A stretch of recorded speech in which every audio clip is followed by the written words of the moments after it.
हे आरक्षण मिळू शकत नाही, ही गोष्ट होऊ शकत नाही, हे प्रत्येकाला माहिती आहे.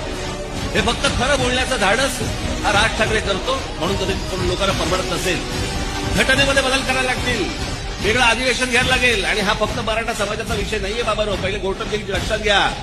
हा फक्त महाराष्ट्रातल्या एका जातीचा विषय नाहीये, प्रत्येक राज्यांमध्ये ज्या जाती आहेत त्यांचा पण तो विषय आहे. सगळ्या चव्हाट्यावरती आणावे लागतील, कोणाची हिंमत नाही. म्हणजे निवडणुका झाली तुम्ही बघाच हा विषय निघतो का. पुन्हा ज्या वेळेला काहीतरी निवडणुकांची वारे व्हायला लागतील पुन्हा हे विषय काढतील. सतत हीच गोष्ट चालू आहे गेली 20 वर्ष. हा इतका किचकट आणि टेक्निकल विषय आहे की ज्याच्यामधनं मार्ग काढता येणार नाही आता. आणि हे सगळं शरद पवारांपासून सगळ्यांना माहिती आहे, सर्वांना माहिती आहे गोष्ट. महाराष्ट्रामध्ये माझ्या हातात सत्ता देऊन बघा, त्यामधला एकही तरुण आणि एकही तरुणी कामाशिवाय राहणार नाही. प्रत्येकाच्या हाताला काम असेल पण ते जातीप्रमाणे दिलं जाणार नाही.